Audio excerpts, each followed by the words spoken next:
चले जी. Okay, so this is what we will be doing today. हम थोड़ा सा brief सा recap करेंगे जिसमें we will just revise the topics के जो हमने लास्ट टाइम जो किया था, और उसके बाद जो है फंडामेंटल सब स्पेसिस भी एक्चुअली हम कर चुके हैं लास्ट टाइम, मगर ये कि we will again recap it. उसकी कुछ एग्जांपल्स आप लोगों को मैंने कही थी कि कर लीजिएगा, लेकिन it's okay, we will do it together. और इसके अलावा जो है हम डायमेंशन एंड रैंक्स देखेंगे, नॉर्म्स है जो हम नई चीज़ आज देखेंगे, और we will talk about the geometry of norms. आप लोगों को ये अंदाज़ा हो गया होगा कि इस कोर्स में जो है वो काफ़ी चीज़ें मैं प्लॉट करके करवाने की कोशिश करती हूँ, बिकॉज आई फील कि जब आपको विजुअलाइज अगर आप कर सकें ना, चीज़ों को इमेजिन कर सकें, तो उससे थोड़ा अंडरस्टैंडिंग आसान हो जाती है. और फिर देखते हैं कि if we can move till solving of inconsistent equations. तो ओके, सबसे पहली जो चीज़ है रीकैप में, there are number of questions. अगर आपको याद हो, हमने पिछले किसी लेक्चर में इन क्वेश्चंस को वो भी किया था कि we actually thought not thought we actually talked about them, और मैंने ये कहा था कि हम इसको बाद में जो है वो करेंगे, we will talk about them later. तो अब आप में से मुझे कौन बताएगा, सबसे पहला जो क्वेश्चन है, आप you should be able to respond to these questions. So इसलिए मैंने दोबारा ये लिखे हैं. So is the representation of a vector as a linear combination of other vectors unique? ठीक है, what we have been talking about is कि हमने ये देखा है कि हमारे पास बेसिस वेक्टर्स होते हैं, और बेसिस वेक्टर्स जो हैं उनकी टर्म्स में आप किसी भी वेक्टर स्पेस के वेक्टर्स को रिप्रेजेंट कर सकते हैं. ठीक है, और सबसे जो आसान एग्जांपल जो मैं बार बार करवाती हूँ वो ये है कि if we have let's suppose कि 2 डायमेंशनल स्पेस है, तो इसमें बेसिस वेक्टर जो है एक में ले सकती हूँ 1 0, और दूसरा जो है वो मैं 0 1 ले सकती हूँ. एंड वी नो कि कोई भी 2 डायमेंशनल वेक्टर जो है वो इन दोनों वेक्टर्स की टर्म्स में लिखा जा सकता है, इन दोनों वेक्टर्स के लीनियर कॉम्बिनेशन के तौर पे लिखा जाता है सकता है, नो मैटर कि वो इस स्पेस में कहाँ पर हो. So my question is कि is the representation of a vector as a linear combination of other vectors unique? और other vectors तो आप ये समझ लें कि basis vectors अगर आपको 2 दे दिए गए हैं, तो उसके लीनियर कॉम्बिनेशन के तौर पे अगर मैं आपको ये कहती हूँ कि this is another vector which is let's suppose के 4 and -5 है, तो इसकी रिप्रेजेंटेशन अगर P1 और P2 के फॉर्म में है तो यूनिक होगी कि नहीं होगी? This is very simple question जी. होगी मैम. होगी ना, बिकॉज अगर आप जो भी बेसिस वेक्टर ले रहे हैं, बेसिस सेट ले रहे हैं, इट डिपेंड्स. अगर आप डिफरेंट बेसिस सेट ले रहे हैं तो ऑब्वियसली बात है कि कॉम्बिनेशन डिफरेंट हो जाएगा. लेकिन जिस तरह यहाँ पे ऑब्वियस नजर आ रहा है कि अगर मैं x को in terms of P1 and P2 लिखती हूँ, तो इसका मतलब है कि this will be equal to 4 times P1 plus -5 times P2, which means कि अब मेरे पास यही दोनों जो हैं फैक्टर्स, इनके लिए यही दोनों जो हमारे पास C1 और C2 जो मल्टीप्लायर्स हैं, कोफिशिएंट्स कह लें इनको, उनके लिए ये x होगा, अदरवाइज किसी भी और कॉम्बिनेशन के लिए आपको ये x नहीं मिल रहा होगा. ठीक है, अच्छा, next question, what is the smallest. तो इसका मतलब है कि ये तो हम कह सकते हैं yes. Again this actually depends कि आप इसको जो है ना किस रेफरेंस से ले रहे हैं. अगर तो आप एक सेट ऑफ बेसिस की बात करते हैं तो डेफिनेटली यूनिक होगा. अगर डिफरेंट बेसिस सेट लेते हैं तो डेफिनेटली, फिर फॉर एग्जांपल फर्स्ट करें कि मैं P1 P2 इसके बजाय जो मैंने अभी लिया हुआ है, if I take P1 P2 to be, एक तो मैं यही रखती हूँ, P2 को मैं यही रखती हूँ, और P1 में जो है मैं इसको 1 1 कर देती हूँ. ठीक है, these are again this can also be counted as a basis vector, but in this case what is happening is कि आपके पास अब linear combination change हो जाएगा. ठीक है, but in the same, for the same basis vector it is unique. Next question is important. What is the smallest set of vectors that can be used to synthesize any vector in a vector space? ये इसके लिए हमने एक नाम define किया हुआ है. What is the smallest set of vectors जिसके थ्रू आप लीनियर कॉम्बिनेशन से किसी भी वेक्टर स्पेस को जनरेट कर सकते हैं? क्या कहते हैं उसको?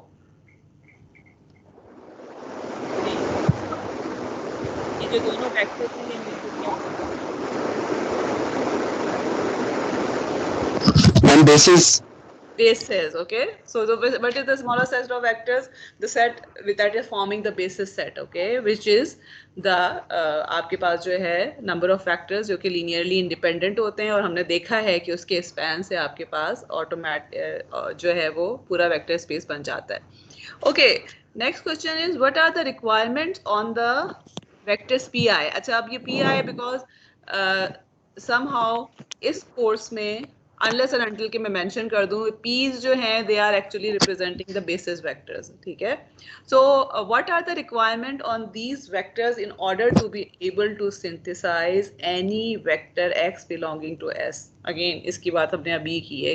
ये जो pi's हैं जिनके linear combination से आप कोई भी vector generate कर रहे हैं, इनकी क्या क्या characteristics होती हैं? First of all जी मैम, इनकी जो डायमेंशन है ना मैम वो इक्वल होनी चाहिए. मतलब v जिस तरह मतलब v is equal to r3 है, तो नंबर ऑफ वेक्टर्स और डायमेंशंस मैम इक्वल होने चाहिए. ओके, और वो उन तीनों में अगर आप कोई से भी 3 वेक्टर ने ले तो वो बेसिस वेक्टर बना सकते हैं. अगर आप फर्ज करें कि s को जो है वो r3 ले लेते हैं, और ठीक है, और मैंने 3 जो वेक्टर्स लिए हैं, I have taken it like let's suppose 1 0 0, दूसरा मैंने ले लिया है 2 0 0, और तीसरा मैंने ले लिया है 3 0 0. क्या ये बेसिस बना रहे हैं? No ma'am. और R3 क्यों नहीं? मैम क्योंकि इसमें जो 2 डायमेंशन और 3 डायमेंशन है मैम वो मिसिंग है, और इससे जो which means के they are linearly, एक टर्म हमने यूज की थी, they are linearly dependent. Okay, so the thing is कि ये जो pi's हैं जिनका आप बेसिस वेक्टर बना रहे हैं जिनसे, they have to be linearly independent. सबसे पहली जो इंपॉर्टेंट कंडीशन है वो ये कि अगर आप पूरे का पूरा S जो है उससे करना चाहते हैं, तो ये बात आपने सही की है कि आप जिस भी वेक्टर स्पेस को करना चाहते हैं उतने ही वेक्टर्स आप लेंगे तो आपके पास जो है वो स्पैन हो सकता है. ठीक है, this is a good point. And then the other point is कि नॉट एनी 3 वेक्टर्स और not any vectors, they have to be linearly independent. ठीक है, और तीसरी जो चीज है वो ये कि they will actually span the whole vector space. और ये हमें इसलिए पता है कि अगर वो linearly independent होंगे तो automatically span करेंगे, और इसकी एग्जांपल जो है वो हमें यहाँ से नजर आ रही है कि ये दोनों linearly independent है 1 0 और 0 1, तो they will span the whole xy plane. Okay, so again थोड़ा सा और रिकैप, बहुत ही ब्रीफली, मैं डेफिनेशंस में नहीं जाऊंगी, I just talk briefly about the concept जो हमने इन स्पेसेस के बारे में पढ़ा था. कॉलम स्पेस हम क्या कह रहे हैं? Column space is the linear combinations of column of any matrix. ठीक है, तो अगर मैं फर्ज करें कि लेट्स सपोज कि मेरे पास, अगेन मैं वही वाली बात करती हूँ, P1 जो है, पीछे वाली हम एग्जांपल में मैं कहती हूँ ये P1 is 1 0 and P2 is 0 1, and I form a matrix A which is 1 0 and 0 1. ठीक है, और मैं आपको ये कहती हूँ कि मुझे इसका कॉलम स्पेस बताएं कि क्या होगा, तो आप क्या कहेंगे कि the column space will be all x linear combination. ठीक है, which can be written like this. ठीक है, और इसका क्या मतलब है? अगर ये मेरे पास बेसिस वेक्टर्स थे तो इसका मतलब है कि basically column space is all the vector space itself. ठीक है, क्योंकि हमने ये जो डेफिनेशन, अब देखें, यू विल रियलाइज कि डेफिनेशंस जो है वो एक दूसरे से इंटरकनेक्टेड है. ठीक है, कि अगर फर्ज करें कि मेरे पास P1 P2 जो है, यानी कॉलम्स जो हैं, इफ आई नो के कॉलम्स में मैंने जो वेक्टर्स रखे हुए हैं they are the basis vectors, और उसका लीनियर कॉम्बिनेशन ले रही हूँ, तो इसका मतलब है कि ये जो पूरे का पूरा सेट आ रहा होगा या स्पैन जो आ रहा होगा मेरे पास A का, this is actually the whole vector space S, क्योंकि हम डेफिनेशन देख चुके हैं.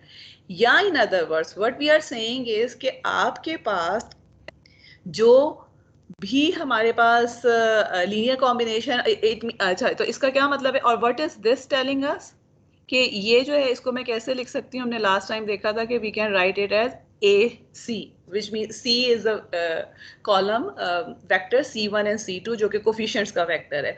So what we are saying is कि this is something important कि आपके पास जो linear combination of the column से जो चीज आ रही है, that is again in the same vector space.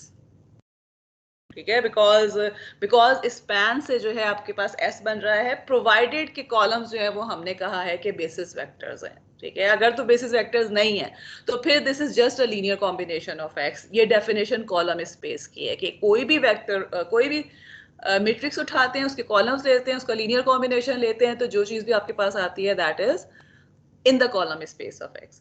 What we are saying is कि अगर आपके पास ये basis vectors हैं तो जो भी हमारे पास चीज आ रही है कॉलम स्पेस से that will be in the vector space जिसको ये basis vector span कर रहे हैं, ठीक है। ये चीज इंपॉर्टेंट इसलिए है कि हम आज नहीं तो अगले लेक्चर में देखेंगे कि दिस इज वेरी इंपॉर्टेंट कि अगर वो कॉलम स्पेस में नहीं है तो फिर हम क्या करते हैं और कॉलम स्पेस में होने का मतलब क्या बनता है।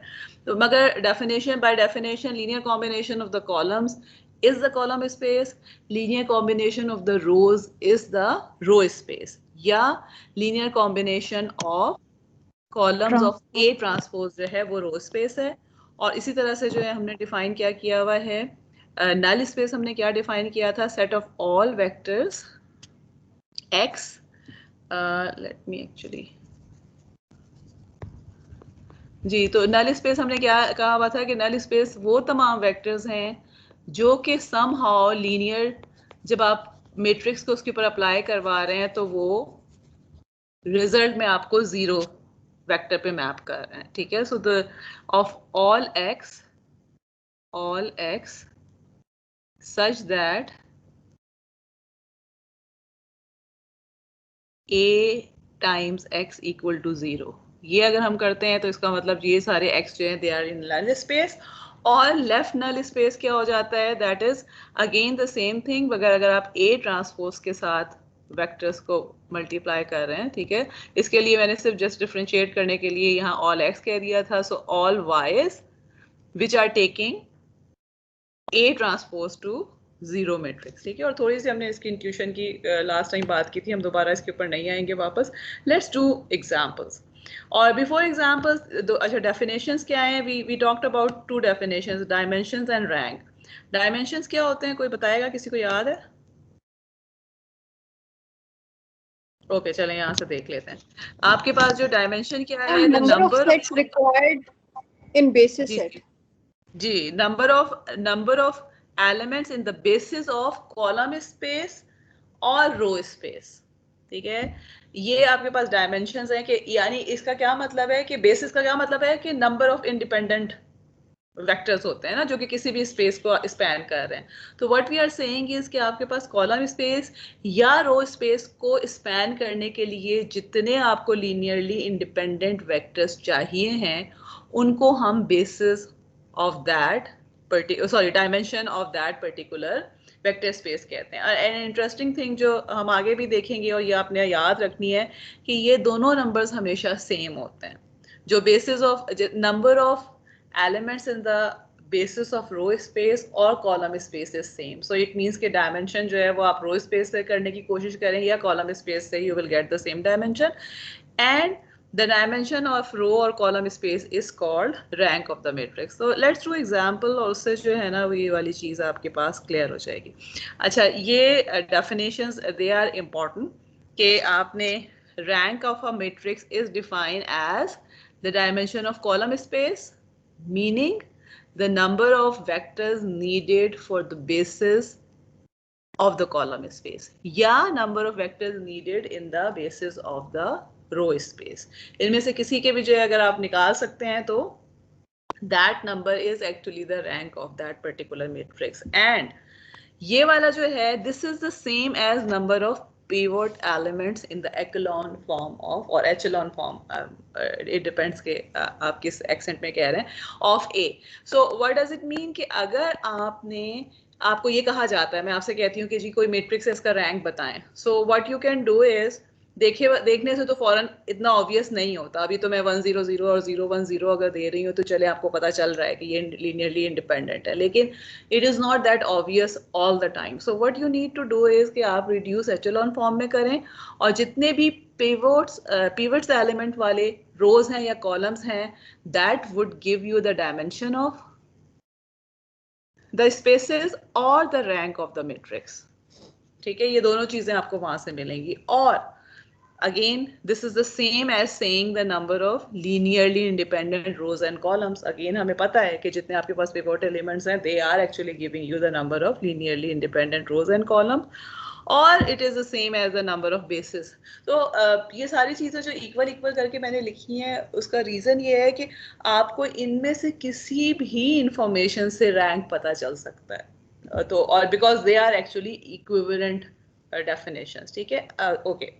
And then we talked about this thing कि for example let's suppose कि मेरे पास अगर 3 dimensional vector space है, ये x1 dimension कर देते हैं, x2 dimension और x3 dimension, and we talked about this thing कि अगर मैं ये कहती हूँ कि इसमें से जो है मेरे पास मैंने एक set लिया है जिसको मैं A कह देती हूँ, and I have 2 linearly independent vectors in this. तो इसका क्या मतलब है कि अब आपके पास जो A है, एक जो है इसमें 2 लीनियरली इंडिपेंडेंट वेक्टर्स हैं, इसका मतलब है कि A जो है वो 2 डायमेंशनल स्पेस को कवर कर रहा है. या अब आप अगर ये देखते हैं तो कॉलम स्पेस ऑफ A जो है इसकी डायमेंशन जो है वो क्या हो जाएगी, 2 हो जाएगी. लेकिन टोटल जो आपके पास वेक्टर स्पेस है उसकी डायमेंशन तो 3 है. जो थर्ड डायमेंशन है that is going into the null space, ठीक है. और ये अगेन थोड़ी सी इंट्यूशन की हमने बात की थी कि बेसिकली वो तमाम के तमाम वेक्टर्स जो है समहाउ कोलैप्स होके जो है, फॉर एग्जांपल अगर हम हाइट की बात करते हैं कि हाइट हमने ख़त्म कर दी है, तो इसका मतलब है तमाम के तमाम समहाउ आपके पास जो सरफेस है, जो फ्लोर है उसके ऊपर कोलैप्स कर गए, यानी वो अपने एक्सेस पे 0 पे मैप कर गए, ठीक है. वो दूसरे वाले जो आपके पास तो सब स्पेस था समहाउ उसके ऊपर कोलैप्स कर गए, या उनकी अपनी आइडेंटिटी खत्म हो गई है, जो उनका 0 एक्सेस था. मतलब what I am saying is कि अगर आपकी हाइट वाला खत्म कर देते हैं तो इसका मतलब है ये तमाम के तमाम बस यहाँ आ गए ना, तो इस वाले इस पे आ गए, विच मीन्स के ये जो भी ये वाला डायमेंशन थी इसका तो 0 है ना. इस वाले जो भी आपके पास फ्लैट सरफेस है नीचे वाली, इसके ऊपर x2 is 0, so it means कि वो तमाम के तमाम जो है वो 0 पे मैप कर गए हैं.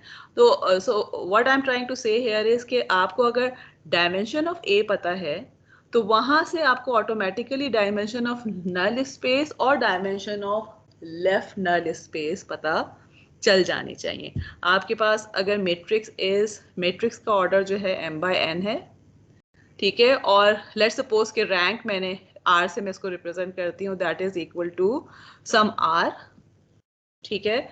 तो एंड रिमेंबर दिस थिंग, एक तो अच्छा मुझे ये बताइए कि ये जो r है ये किसके बराबर होगा, m के या n के या दोनों के? मैम मिनिमम अगेन ये ऑफ वाली m और n. ओके, वेरी गुड, ठीक है. So r would be less than और equal to minimum of m और n, ठीक है. इक्वल टू की जो आपने बात की है दैट इज करेक्ट, मगर इक्वल टू कब हो जाएगा, जब फुल रैंक अगर आपका मैट्रिक्स है. अगर रैंक फुल रैंक नहीं है तो वो लेस भी हो सकता है, ठीक है. वो हम अगेन बार बार ये चीज रिपीट करेंगे तो you will actually it will B ingrained in your mind के हम ये लेस देन को क्यों कह रहे हैं. लेकिन फिलहाल हमने मिनिमम की बात लास्ट टाइम की थी कि एट द मोस्ट जो है वो मिनिमम पे जा सकता है. So what we are saying is कि r जो कुछ भी है, लेट्स सपोज कि r is less than m और n, विच मीन्स के फुल रैंक नहीं था हमारे पास जो है. ये जिस तरह मैंने अभी एग्जांपल दी है कि कॉलम स्पेस तो 2 डायमेंशनल है, तो इसका मतलब है कि आपके पास एक डायमेंशन जो है वो नल स्पेस में जा रही है. तो वो नल स्पेस की डायमेंशन हम कैसे निकालेंगे, अगर नल स्पेस की निकालनी है तो मैं n में से r को माइनस करूंगी, ठीक है. और अगर लेफ्ट नल स्पेस की निकालनी है तो इसका मतलब है कि m में से r को माइनस करना है, ओके. और ये अगेन हम एग्जांपल करेंगे तो उससे आपको क्लियर हो जाएगा कि निकल कैसे रही होगी. बट द थिंग इज कि the most important thing is this thing कि आपको जो है वो डायमेंशन ऑफ कॉलम या रो स्पेस पता चल जाए, वहां से आपको रैंक भी पता चल जाएगा और वहां से आपको नल स्पेसेस की डायमेंशंस वगैरह भी पता चल जाएंगी. नल स्पेस इटसेल्फ कैसे निकालते हैं वो हम एग्जांपल से करते हैं. ओके, सो ये एग्जांपल यहाँ पे जो नजर आ रही है, नंबर 1 एग्जांपल. अब ये तो वही एग्जांपल है, मेरा ख्याल है मैंने एग्जैक्टली ये वाली चीज़ यहाँ पे भी लिखी है. तो ये तो अब आप लोगों को पता है कि what should be the dimension of column space of this. अच्छा चलें ये मुझे बताइए कि व्हाट विल बी द, चलें पहला ही क्वेश्चन कंप्लीट करती हूँ. What will be the dimension of column space of this particular matrix, ये जो A मैंने लिखा हुआ है जी 2, ठीक है। तो dimension of column space is 2 नजर आ रहा है। What will be the dimension of row space? कौन बताएगा? सिर्फ इसको देख के, ये तो बहुत आसान सा मैंने मैट्रिक्स रखा हुआ इसीलिए कि कुछ करने की जरूरत नहीं है। कौन बताएगा what will be the dimension of row space? कितनी इंडिपेंडेंट रोज नजर आ रही हैं यहाँ पे?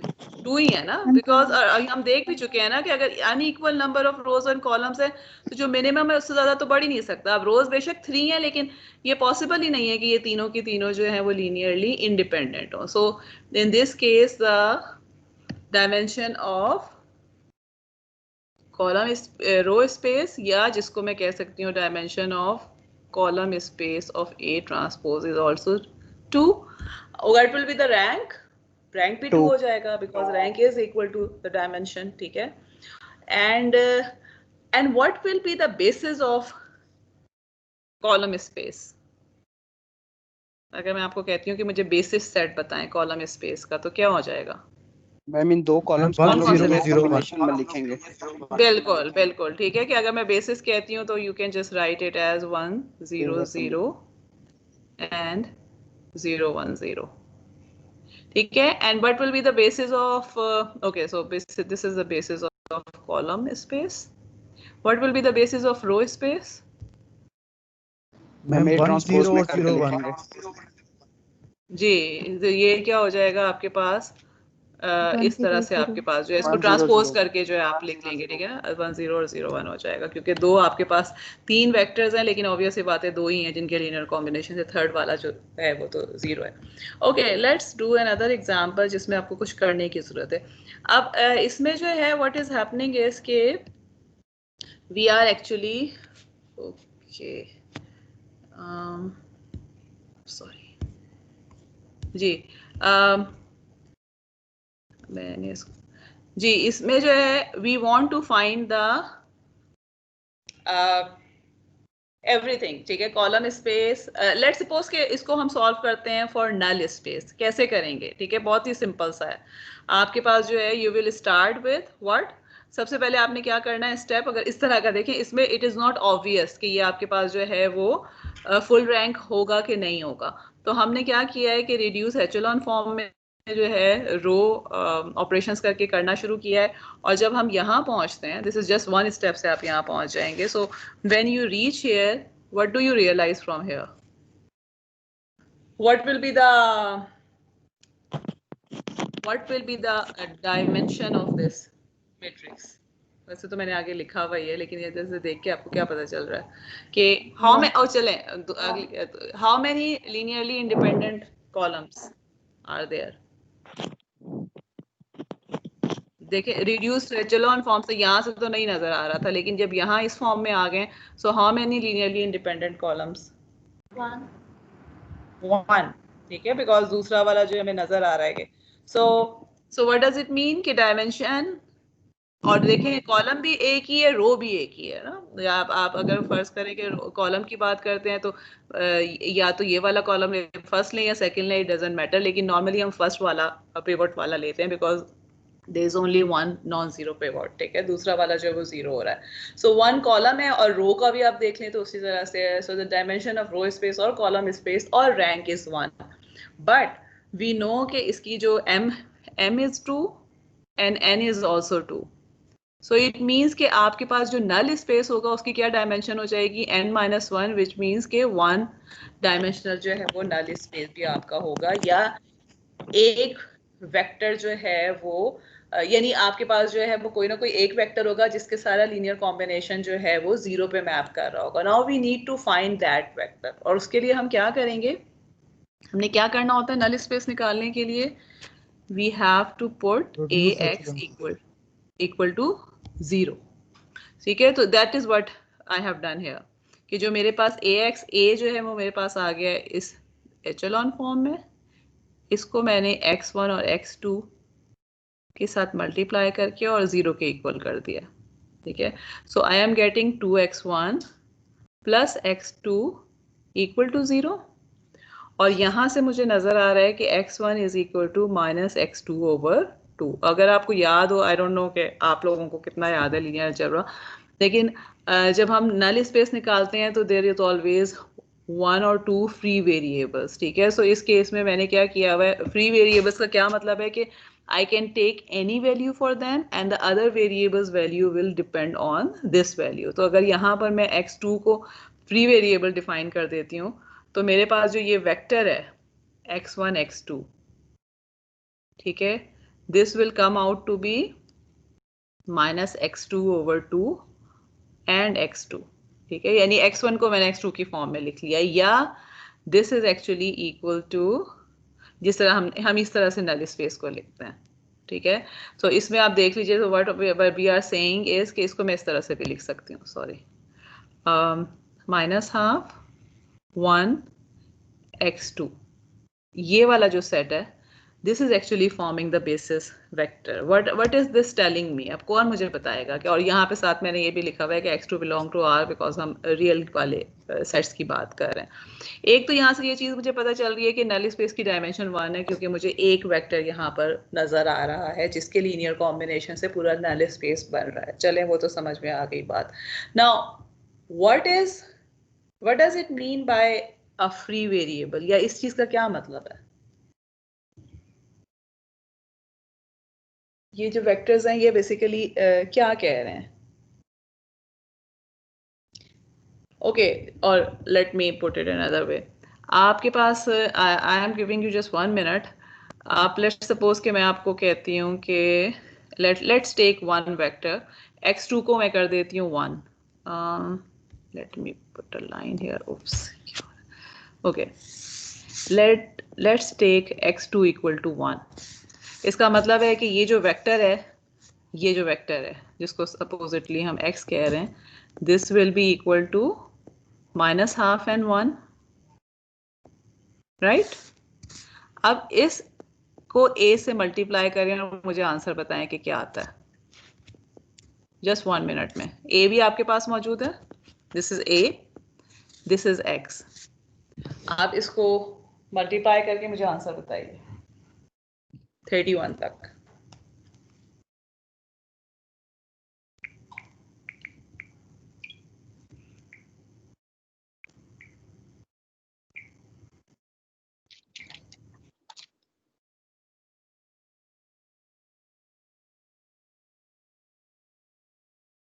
जी,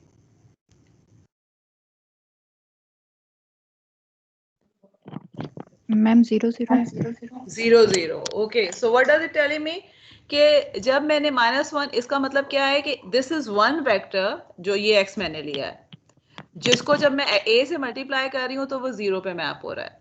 अगर मैं x2 को 2 ले लेती हूँ तो what will happen, this will become -1 and 2। दिस, अगर आप इसको फिर a से मल्टीप्लाई करेंगे, again it will take you to 0।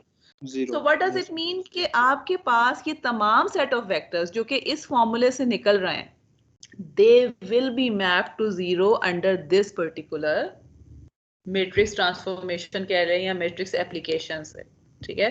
And that is why they are forming the null space, क्योंकि वो सारे के सारे 0 पे जा रहे हैं इस पर्टिकुलर केस के लिए, ठीक है। नॉट ऑलवेज, मगर अगर हम इस मैट्रिक्स को जो है वो एज अ ट्रांसफॉर्मेशन मैट्रिक्स ले लें या बेसिस ले लें या व्हाटएवर जो भी, यानी इसके लीनियर कॉम्बिनेशन की अगर हम बात करें तो इस केस में ये तमाम के तमाम वेक्टर्स जो कि इस फॉर्मूले से निकल रहे होंगे, they will always give you 0 after application by this particular matrix, and that's why they are forming the null space। okay, अच्छा, नेक्स्ट वाला जो एग्जांपल है ये मैं नहीं करूंगी। आई वुड एडवाइज यू कि ये बिल्कुल इन्हीं लाइंस पे, जिस तरह से हमने यहाँ पे किया हुआ है, इन्हीं लाइंस पे जो है इसको करके देखिएगा। अगर कोई इशू होगा तो we can talk about this thing, ठीक है।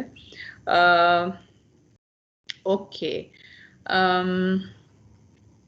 चलें, ये वाले जो यहाँ पे कमेंट्स है नीचे, इस पे हम वापस आते हैं बाद में। Let's talk about norms first. अच्छा, नॉर्म्स पे जाने से पहले कोई मुझे बताएगा कि आप लोगों ने लीनियर अलजेब्रा में नॉर्म्स पढ़े कि नहीं पढ़े? जी एनीवन नॉर्म्स पढ़े हैं कि नहीं पढ़े? मैं सिर्फ ये पूछ रही हूँ, नहीं पढ़े तो बता दे नहीं पढ़े। मैम नहीं पढ़े हैं, नहीं बस पढ़े। आइडिया लेकिन मैंने नहीं पढ़े। ओके एनीवन, किसी ने भी पढ़े हैं नॉर्म्स का वर्ड? ओके बेसिकली पढ़े आप सबने हैं, लेकिन you actually don't know, may be इस ये वर्ड मेरा ख्याल है यूज़ नहीं करते जब हम अंडर ग्रेड में पढ़ रहे होते हैं। ओके लेकिन अभी अब जब हम एग्जाम्पल्स देखेंगे ना तो यू विल रियलाइज के we have actually you have actually studied it.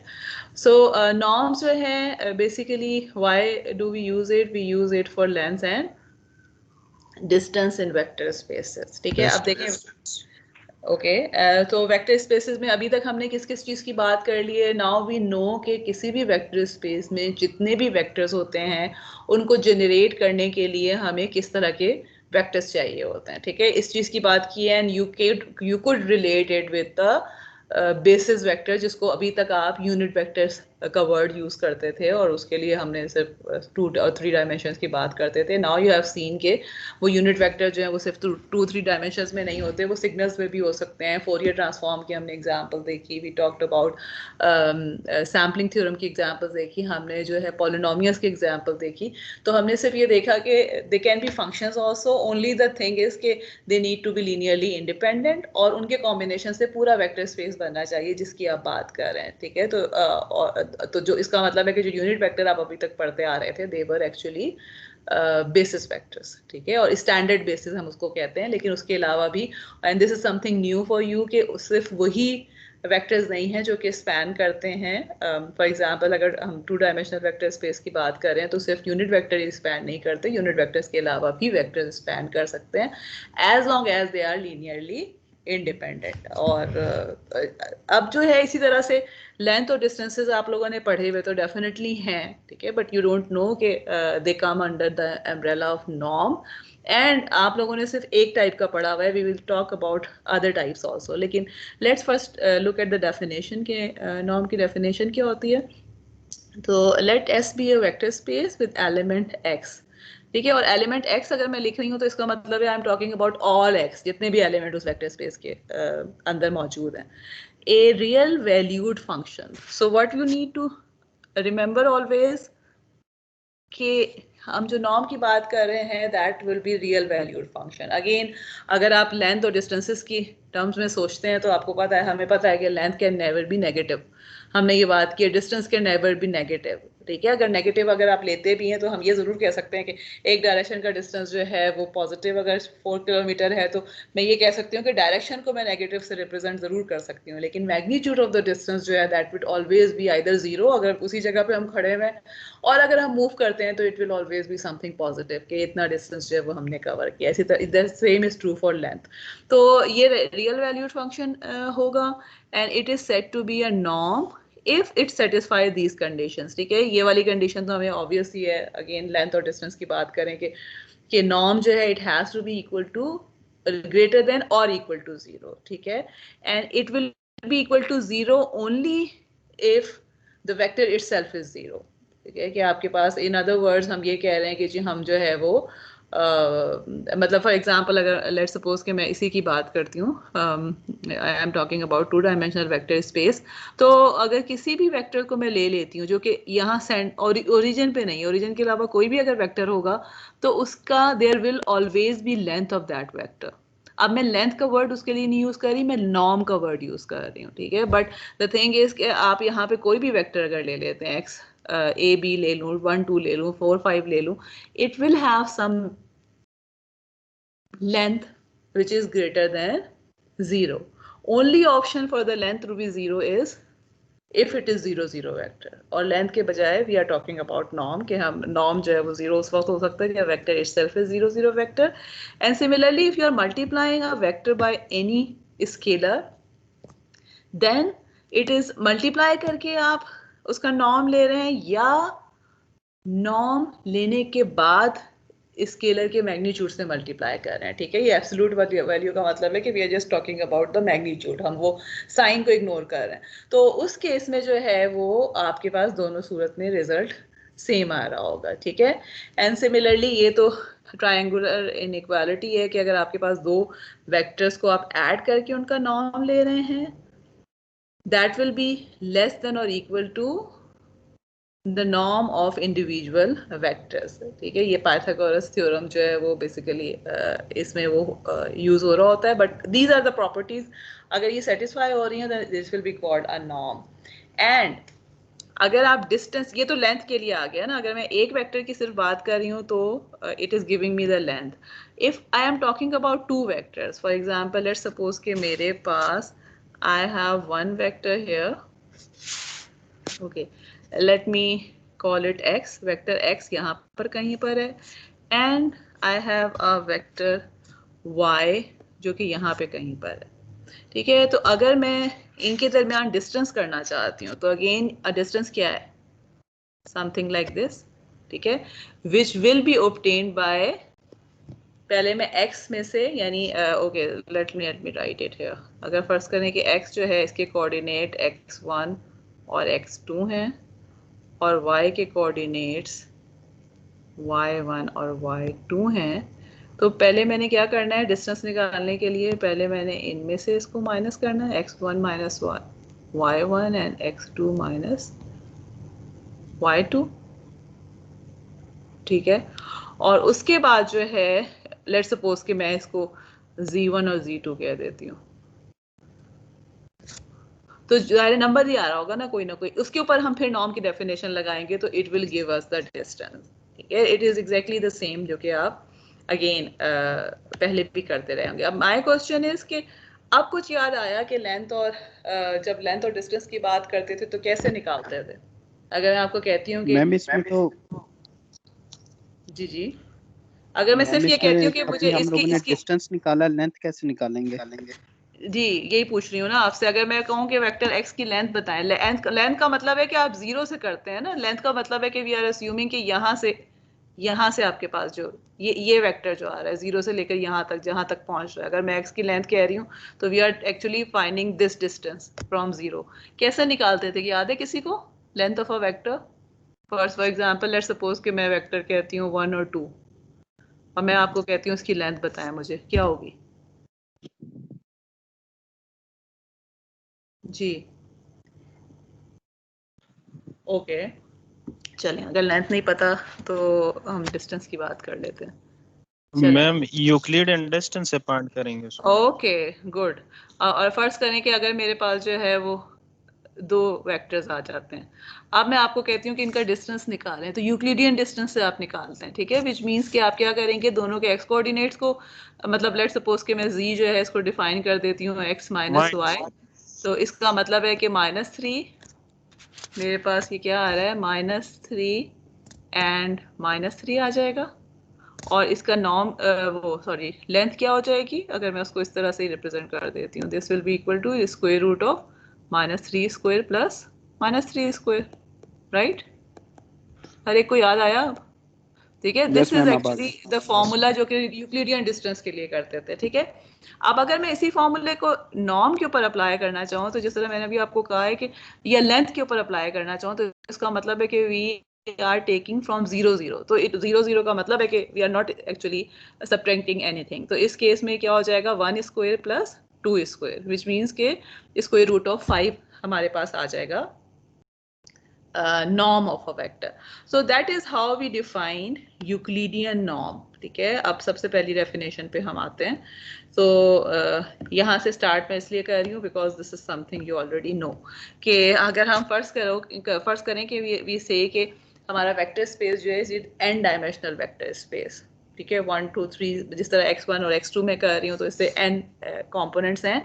तो Euclidean norm is simply equal to what, अगर मैं इसको खोलती हूँ n फ्रॉम 1 टू, यानी इस फॉर्मूले को, okay let me actually open this formula, because I don't know कि how many of you know कि summation होना तो खैर सबको चाहिए पता, because this is something not new, but let me just write it. तो इसका क्या मतलब है कि this is the same thing जो मैं पीछे कह रही थी, कि आप क्या करेंगे कि you are taking actually the magnitude of you are squaring the magnitude of each component. x1 square ले रहे हैं प्लस x2 स्क्वायर कर रहे हैं, so and so xn square कर रहे हैं, and then you are taking the square root of that. ठीक है, जिस तरह हमने अभी टू कंपोनेंट के फॉर्म में हमने ये फॉर्मूला लिखा था, तो एग्जैक्टली यही फॉर्मूला है जो समेशन का, ठीक है। और एग्जांपल जो मैंने ली हुई है वो क्या ली हुई है कि if you have two dimensional, जिसको अभी हमने यहाँ पे देखा भी है कि if you have one vector this one, y is this one and you want to find the distance, तो इस केस में आप क्या करेंगे कि x1 माइनस y1 और x2 माइनस y2 करके और उसके ऊपर ये फॉर्मूला अप्लाई करेंगे। This is something you already know, and हमें मिल क्या रहा होगा, if this is x and this is y, तो आपको ये वाला डिस्टेंस मिल रहा होगा। This is actually called standard Euclidean norm कहते हैं इसको, या इसको हम L2 नॉर्म भी कहते हैं। अब दिस इज अ वर्ड जो कि आपने पहली दफा सुना होगा मोस्ट प्रोबेबली, ठीक है, बिकॉज यूक्लिडियन डिस्टेंस का वर्ड तो आप सुनते हैं, लेकिन ये कि L2 नॉर्म जो है इसको हम कहते हैं, क्यों कहते हैं we will see in the next slide, ठीक है। लेकिन अभी तक तो सब चीज़ें क्लियर हैं कि we are just talking about something के आपके पास कोऑर्डिनेट्स हैं और आपको लेंथ के बजाय मैं ये कह रही हूँ कि आपने नॉर्म निकालना है, ठीक है। तो नॉर्म निकालने का मतलब है कि आप उसके सारे कंपोनेंट्स को स्क्वायर करके और अंडर रूट कर देंगे if I am asking you to take L2 norm और यूक्लिडियन नॉर्म। और अगर आपको मैं डिस्टेंस के लिए कहती हूँ तो इसका मतलब है कि दो वेक्टर्स का पहले डिफरेंस निकालेंगे और फिर you will apply the same formula. Okay, अब इसका मतलब है कि अगर सिर्फ L2 नॉर्म है तो there has to be some other form of norm also. There is another norm which is called L1 norm, ठीक है। और L1 नॉर्म है और इसको जो है ना मैनहट्टन या टैक्सी कैब नॉर्म भी कहते हैं, ठीक है। इसकी डेफिनेशन क्या है? This is actually something what this is define as, अच्छा एक चीज जो आप याद रखें कि L2 नॉर्म में मैंने क्या किया हुआ है, आई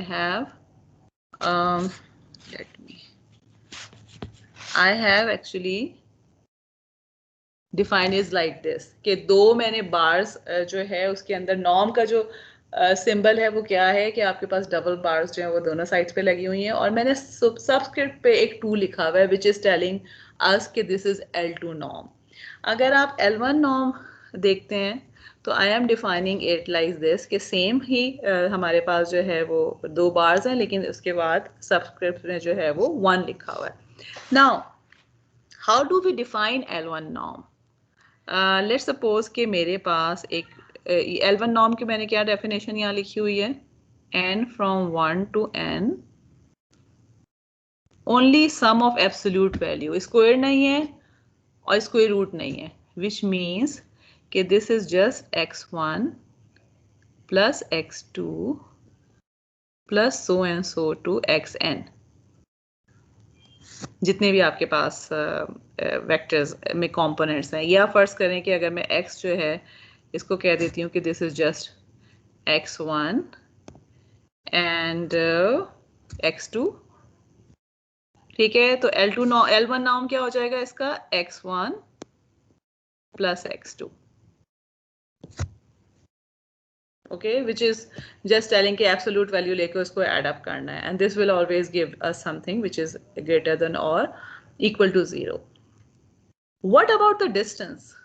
किसी को ये समझ में आ रहा है कि अगर फर्ज करें कि मेरे पास x ये है एंड आई हैव y जो कि मैंने यहाँ प्लॉट भी किया हुआ है, ठीक है, x is this point, this one, oops ये यहाँ पर है, चलें जी ये नहीं आ रहा, एनीवे ये वाला पॉइंट है x1 x2 वाला, और and y is this point y1 and y2, ठीक है, जिसको मैं y1 और y2 कह देती हूँ।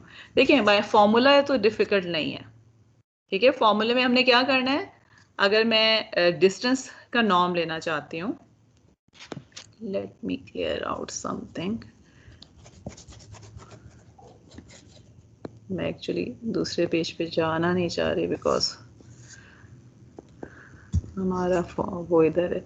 अच्छा अगर फर्ज करें कि मैं x माइनस y का L1 नॉर्म ले रही हूँ, तो formula is not that difficult. इसका क्या मतलब है कि मैंने x1 माइनस y1 का एब्सोल्यूट वैल्यू लेनी है प्लस x2 माइनस y2 की एब्सोल्यूट वैल्यू लेनी है।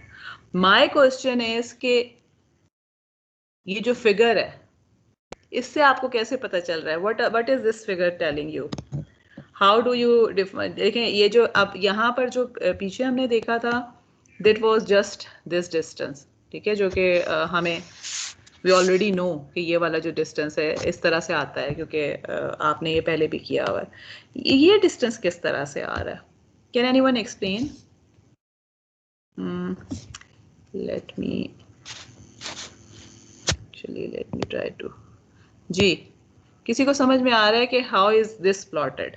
क्यों प्लॉट हुआ हुआ है या क्या या किस केस में ये होता है वो तो हम बाद में आते हैं, लेकिन सबसे पहले तो मुझे ये बताएं कि ये जो चीज़ है what is this telling you is कि आप जो है लेट्स सपोज कि अगर यहाँ से स्टार्ट हुए हैं तो आप यहाँ पर कहीं जाके स्टॉप हो रहे होंगे अगर आप दोनों पॉइंट्स x1 और x2 के दरमियान L1 नॉर्म डिफाइन करते हैं, ठीक है, but how are you taking it? ये जो बार वाली लाइंस हैं ये कैसे हो रही हैं? Can anyone figure out?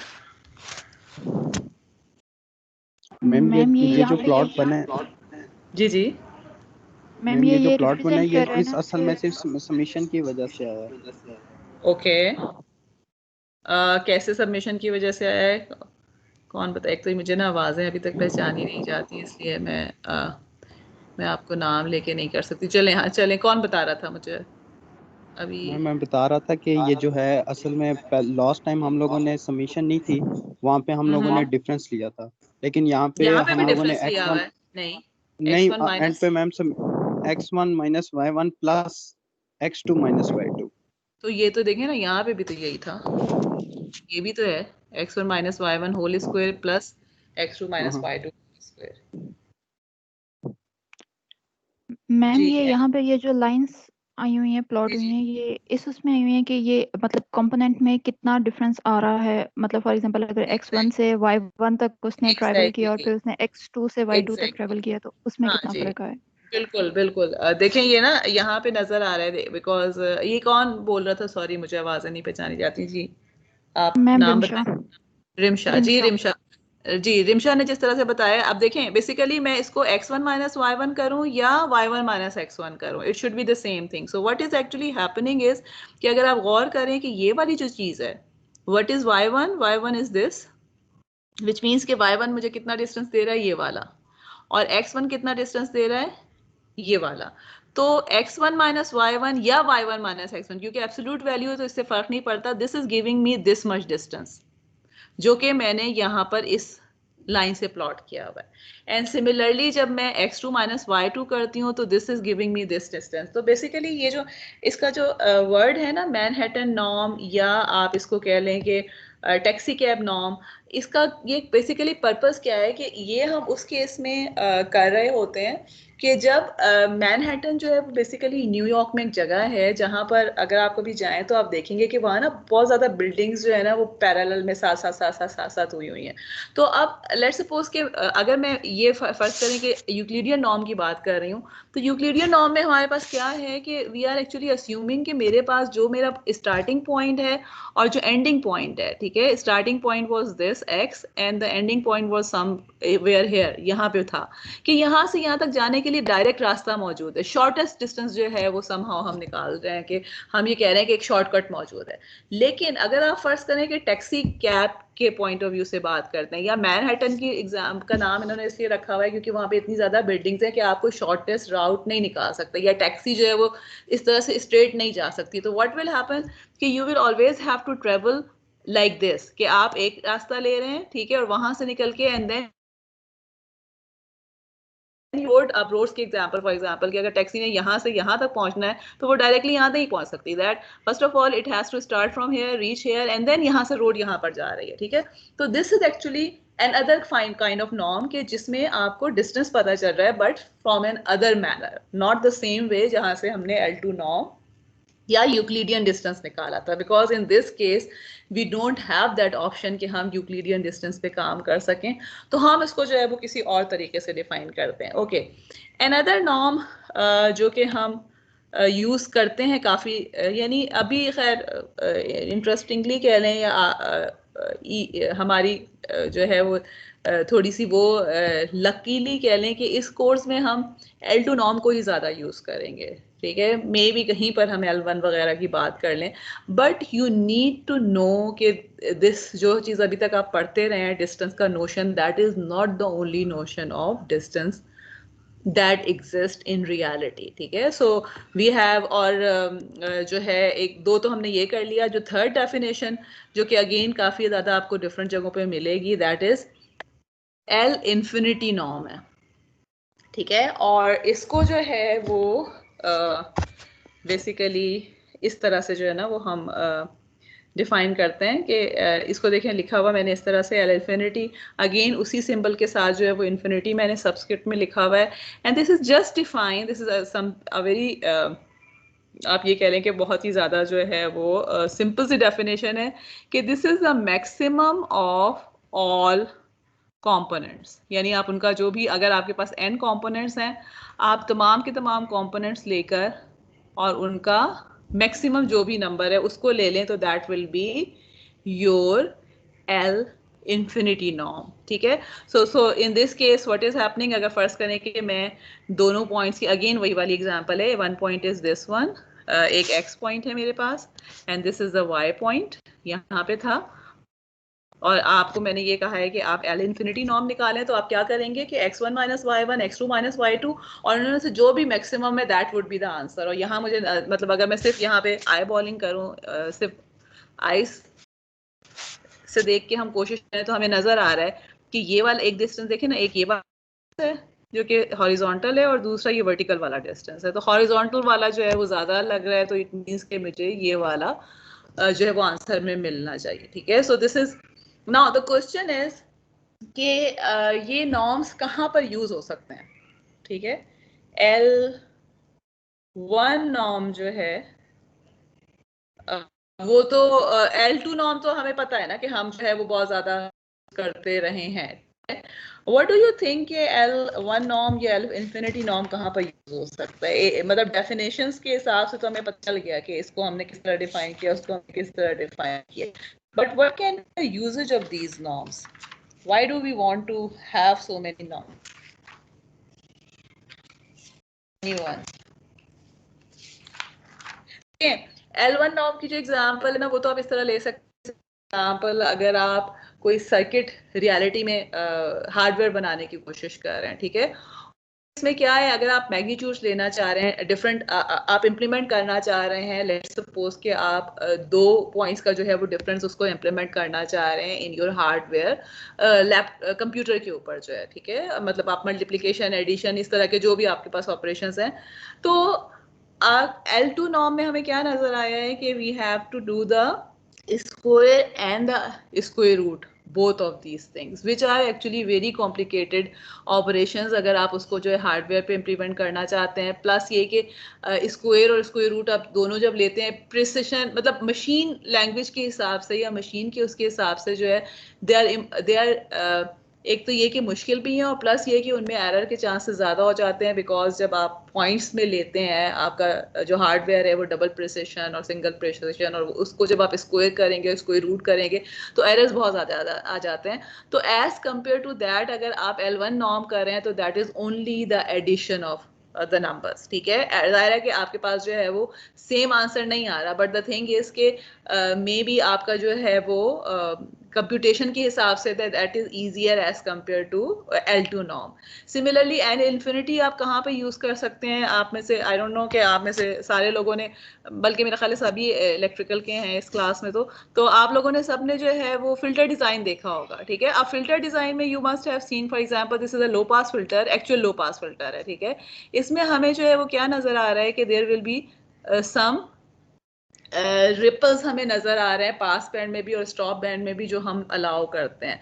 So in that case we can use this L1 norm कि आपके पास मैक्सिमम लिमिट ऑफ दीज या maximum amplitude of these ripples जो है उसको आप कैसे डिफाइन करेंगे. सो माय पॉइंट इज कि यू मे फील कि हम हमेशा जो है यूक्लिडियन नॉर्म ही यूज कर रहे होते हैं, मगर ऐसा नहीं होता. एप्लीकेशन टू एप्लीकेशन जो है वो नॉर्म्स चेंज होते हैं, and then in some scenario आप कुछ रिसर्च में, स्टडीज़ में, पेपर्स में देखेंगे कि based upon their own criterias उन्होंने डिफरेंट नॉर्म्स को यूज़ किए हैं. Okay, under one umbrella they are actually in journal they are called, they all of them combined are called LP norm. ठीक है, और LP norm का क्या मतलब है? जिस तरह से अभी हमने तीनों एग्जांपल्स में देखा है कि अगर हम L2 कर रहे होते हैं तो हम P को 2 ले लेते हैं. ठीक है, विच मीन्स कि आपके पास अगर देखें मैं इसको 2 ले लूँ P को यहाँ पर, तो what will happen, ये 2 आ जाएगा and this will be 1/2 which is Euclidean norm की जो डेफिनेशन हमने पढ़ी है. ठीक है, अगर मैं L1 कर देती हूँ तो ये 1 आ जाएगा. तो इसका क्या मतलब है कि if this is 1, this P is 1 and this is 1/1, तो ये 1/1 तो 1 ही रहेगा. तो this is just absolute value को एड अप करना है. What about infinity? उसको हमने इसमें कैसे कन्वर्ट किया? कि कोई एनी गेसेस? ठीक है, इसका मतलब है अगर मैं आपसे कहती हूँ कि L3 नॉर्म आपने बनाना है या L3 नॉर्म का मुझे फॉर्मूला देना है, तो दैट इज सिंपल. आप क्या करेंगे कि you will just write down this thing कि L3 नॉर्म का मतलब है कि आप यहाँ पे 3 लिखेंगे and then you will write it like this, summation from 1 to n xi. Okay, ये जो है ना थोड़ा सा फॉर्मूला गलत है, यहाँ मुझे आई लिखना चाहिए था. मतलब फॉर्मूला वैसे सही है लेकिन यहाँ पे या तो आई होना चाहिए था. ठीक है, ओके क्या हो रहा है? ओके, या तो मुझे ये जो स्मॉल n है इसकी जगह आई होना चाहिए था, या जो x के साथ सबस्क्रिप्ट है उसमें n होना चाहिए था. ठीक है, सो इसको आप अपने पास जब वो करते हैं तो इसको वो कर लीजिएगा, दिस शुड बी आई और यहाँ पर n होना चाहिए था. ओके, अब मगर अगर मैंने आई लिख दिया तो यहाँ इन other words I should have, अगर मैंने n लिखा हुआ है समेशन में तो I should have n here. ठीक है, तो अगर मैं आपको कहती हूँ कि L3 नॉर्म करें तो what you would do, you would take it is cube. ठीक है, एंड देन द होल का 1/3. ठीक है, 2.5 करती हूँ तो आप इसको इसी तरह से 2.5 कर देंगे. P can be any number. Now my question is कि why was L infinity norm equal to maximum of these numbers? Any guesses? ठीक है ना, अब L infinity जो है by definition तो ये होना चाहिए ना उसका फॉर्मूला. सॉरी, ओके, इसको x raised to the power infinity, जी L infinity should be equal to x raised to the power infinity times 1/infinity. Ji, anyone, चलें ये वाला जो है ना ये नेक्स्ट क्लास के लिए जो है वो आप सोच कर आइएगा, and then we will discuss this thing कि व्हाई इज L infinity जो है, how is this equal to maximum. और मे बी मैं आपको ना आपके होमवर्क में कहीं दे दूं ताकि आप सारे सोचें और इसको कहीं ना कहीं से जो है वो करें. या आपको कहीं ना कहीं ज़ाहिर है इंटरनेट पे सोल्यूशन इसका मिल जाएगा कि it should be why is this equal to और how is this equal to maximum of this thing. ठीक है, okay, any question till now? अब आप लोगों को ये आइडिया हो गया है कि norm actually is used for distances and lengths of the vectors, and there are more than one norms जो कि अभी तक हम डिफाइन करते रहे हैं. सिर्फ यूक्लिडियन नॉर्म के अलावा भी नॉर्म्स हैं जिसमें से बहुत ज़्यादा यूज़ होने वाले L1 है, L2 है या L infinity नॉर्म है. Let us try to make draw these norms. अच्छा, अब आपको मैं चाहती हूँ कि आप लोग जो है ना कुछ मुझे ड्रॉ करके दिखाएं. मैं आगे इसको मूव नहीं करूँगी. What I want you to do is, let's suppose कि आपके पास you are given something like this. Just a minute.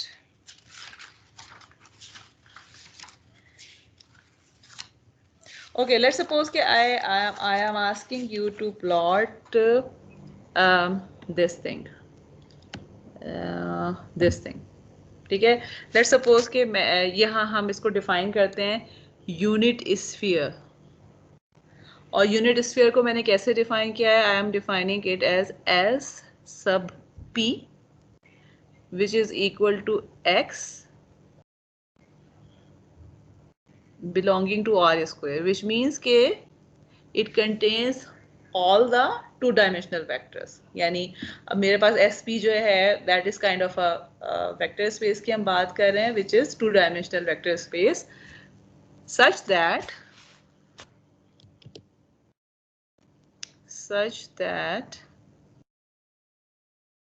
the P norm is less than or equal to 1.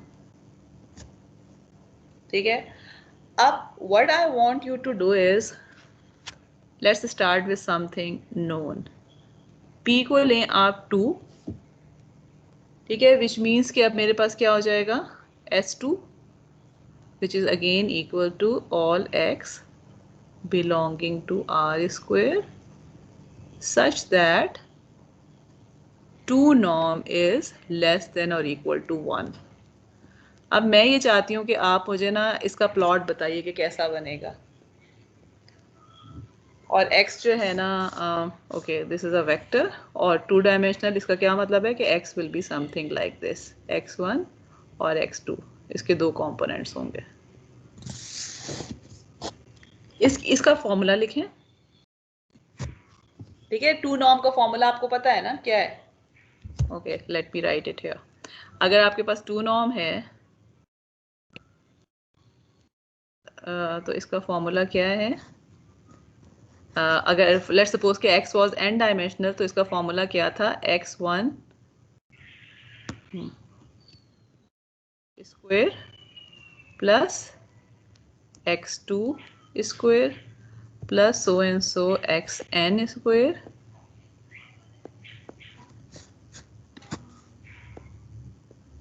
जी. अब तो आपको प्लॉट करना आसान होगा. I am giving you 5 minutes. आप लोग मुझे बताइए कि ये शेप क्या बनेगी. अब इस फॉर्मूले को, ये वाला जो फॉर्मूला x2 नॉर्म का है, इसको आपने अप्लाई करना है 2 डायमेंशनल वेक्टर के ऊपर और लेस देन इक्वल टू 1 होने उसके अंदर. ये दिस इज द कंडीशन कि इसका जो नॉर्म है it has to lie between 0 and 1. इस केस में कितना एरिया कवर कर रहा होगा, या वो जो एरिया होगा उसका फिगर क्या बन रहा होगा? ओके जी जी सॉरी, यूनिट सर्कल शायद. Okay okay, very good. तो बाकी लोग जो हैं सर्कल बनेगा, कैसे बनेगा बाकी लोग भी करें. और let's talk about it in 4 minutes. ठीक है, 7:10 पे सब लोग. दिस इज ट्रू कि it will be a circle. That's very good. कि अगेन मुझे आवाज जो है वो अगेन नहीं पता चल रही कि किसकी है, लेकिन जी आयशा. ओके, सो आयशा ने बिल्कुल सही कहा है कि it will be a circle. लेकिन वाई, हाउ और ये सर्कल कहाँ से कहाँ तक जा रहा होगा, ठीक है, ये आप सब लोग करेंगे. एंड आई वुड एडवाइस कि सब खुद करने की कोशिश करें. ठीक है, ये इंतजार ना करें कि हम इसको साथ साथ डिस्कस करें. ज़ाहिर हम साथ साथ डिस्कस करेंगे, but try to do something. नहीं आता तो it doesn't matter, but just do. ठीक है. और जो है ना, अब 3 मिनट रह गए. ठीक है, 7:10 पे जो है वो हम दोबारा इस पे वापस आते हैं.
जी एनीवन एल्स?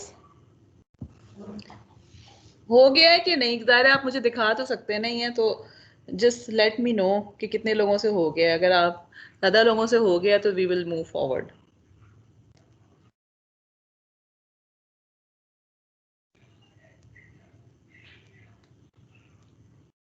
किसी से नहीं हुआ और?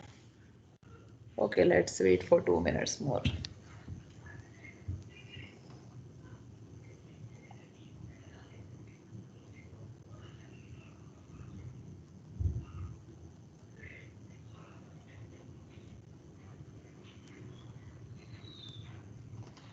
अच्छा चलें, मुझे साथ साथ करते हैं। ये इतनी खामोशी एक तो हो जाती है ऑनलाइन बैठ के, फिर अजीब-व-गरीब सा लग रहा होता है।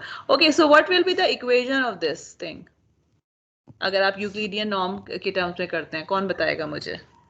How do I right the equation? यही वाली इक्वेशन जो है, इसका क्या मतलब हो जाएगा? x1 square plus x2 square under root. ठीक है, या इसको मैं कैसे लिख सकती हूँ? x1 square plus x2 square less than equal to 1। अब आप लोगों को ये चीज थोड़ी सी क्लियर हुई है कि this is actually an equation of a circle. ठीक है, x1 square plus x2 square less than equal to some radius. So इसका क्या मतलब है कि, और अगर आपको फर्ज करें नहीं भी हो रही, अगर नहीं याद आ रहा, तो what can be do is कि अगर हम अब आपके पास जो कंडीशन मैंने दी हुई है वो क्या दी हुई है? यूनिट स्फीयर दिया हुआ है। इसका मतलब क्या है कि what I am asking you is कि हाँ, आपके पास जो प्लॉट होगा, ओके जस्ट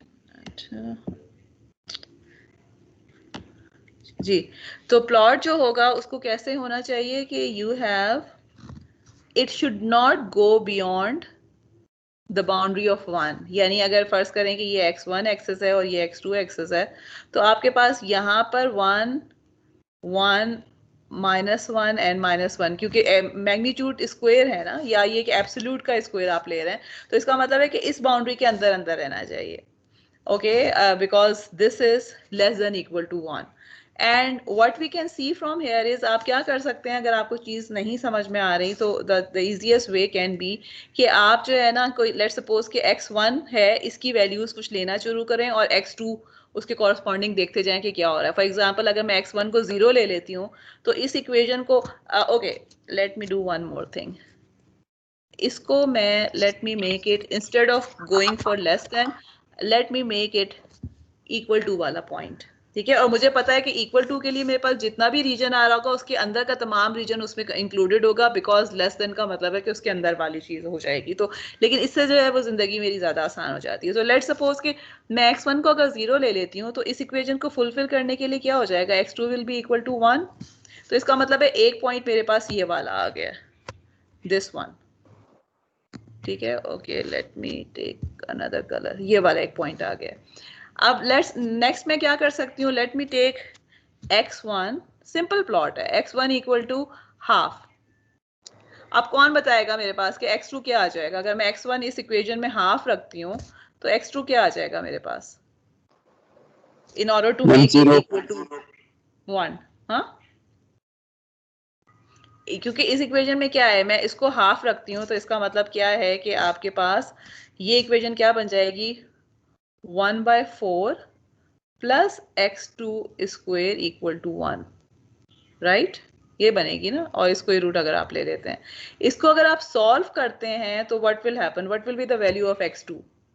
ये सिंपल मैथ है, कुछ और नहीं है। ठीक है, और इसको एक और जो चीज़ मैं कर सकती हूँ, लेट मी एक्चुअली, मैं इसको इस तरह भी लिख सकती हूँ, x1 स्क्वायर रूट जो है ना उसको ख़त्म भी कर सकती हूँ, बिकॉज दूसरी साइड पे 1 है ना, तो स्क्वायर रूट का मतलब है अगर मैं दोनों साइड पे स्क्वायर कर रही हूँ, तो आई एम गेटिंग दिस इक्वेशन। अब इसमें अगर आप x1 को 1/2 रखते हैं, तो x2 क्या आ जाता है?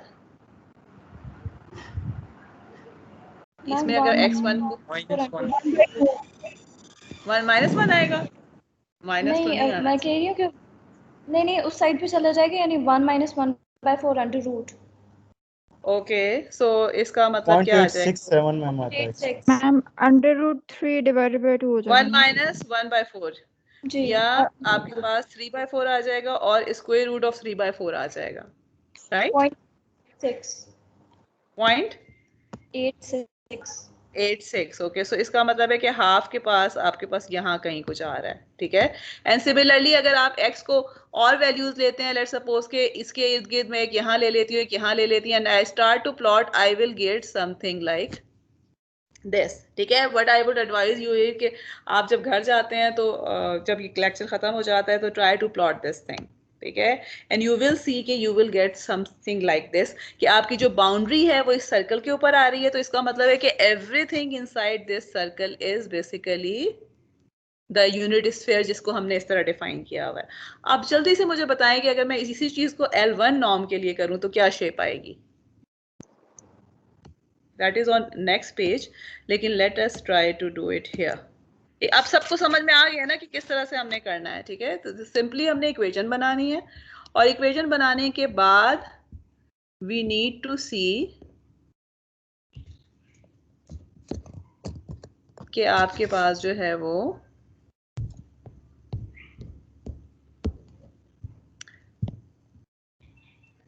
Okay, so what will be the equation for L1 norm, हमने देखी है अभी पीछे, ये सब चीजें खत्म हो जाएंगी। Okay, we will have something like this, right. So अगर मैं सिर्फ 2 डायमेंशनल वाला लेती हूँ, जो कि हमने अभी डिफाइन किया हुआ है कि x हमने ये कहा हुआ है कि 2 डायमेंशनल है, तो इसका मतलब है कि L1 नॉर्म क्या हो जाएगा इसका, it will be equal to magnitude of x1 plus magnitude of x2 less than और इक्वल टू 1, ठीक है। या अगेन मैं वही अगर काम करती हूँ कि I take it equal to 1 and I start to plot. अब आप लोग मुझे साथ साथ बताएंगे कि क्या प्लॉट होगा। This is x1 axis and this is x2 axis, ठीक है। पॉइंट्स अगेन वही वाले हैं, इनके दरमियान में हमने रहना है। आप मुझे बताइए कि क्या लेट्स देखें, अगर मैं x1 को 1 लेती हूँ तो x1 को 0 लेती हूँ तो x2 will be 1, so it means कि एक पॉइंट तो वही वाला हमारे पास आ रहा है अभी भी, जो कि यहाँ पर है, ठीक है। What will happen if I take x1 equal to half, if I take x1 equal to half, x2 क्या हो जाएगा, minus 1.5 हो जाएगा, वो भी 0.5 जी, वो भी हाफ आ जाएगा। सो इट मींस कि क्या हो रहा है कि यहाँ पे अगर मैं x1 ले रही हूँ तो x2 is again the same point, इसी जगह पर है, ठीक है। विच मीन्स के मेरे पास, तो अगर मैं इनको अगर 2-4 पॉइंट्स और लेना तो यू विल सी कि it will come out to be something like this, ठीक है। Again so and this is the unit sphere in L1 norm. Unit sphere क्यों कह रही हूँ मैं इसको, बिकॉज इसका जो रेडियस है, दिस इज अ स्फीयर, और 2 डायमेंशनल में हम कहते हैं तो वैसे तो हम सर्कल का वर्ड यूज करते हैं, लेकिन circle is a 2 dimensional sphere. Sphere is anything जो कि आप जो भी आप क्लोज सरफेस ले रहे होते हैं मोर देन 1 डायमेंशन की हम जब बात करते हैं, ठीक है। तो इसमें जो है तो so what everyone getting this point, ठीक है। कि अब हमारे पास अगर हमने ओके, ठीक है, हमने जो है वो यहाँ पर L1 नॉर्म लिया है तो it will be something like this, हमने ये देख लिया है। अब इसका जो L इंफिनिटी नॉर्म है ये मैंने यहाँ पर ऑलरेडी बनाया हुआ है। What you need to do is, आप अपने तौर पर, I will just give you 1 minute, try to verify कि L इंफिनिटी नॉर्म यही बनता है कि नहीं बनता जो मैंने यहाँ बनाया हुआ है, ठीक है। जस्ट 17 हुए में 18 तक देखें कि what we are saying is, और let's just try to plot it together, ठीक है। अब देखें अगेन ये x1 है, x2 है, 1 1 -1 एंड -1, ठीक है। अब हम क्या मैग्नीट्यूड का मैक्सिमम ले रहे हैं। Again let me start with the same point कि अब मेरे पास अब x इंफिनिटी जो है, this will be actually equal to maximum of x1 and x2, 2 dimension की बात कर रहे हैं, सॉरी ये जो है, let me write it here जी। तो इसको है x infinity is maximum of x1 and x2,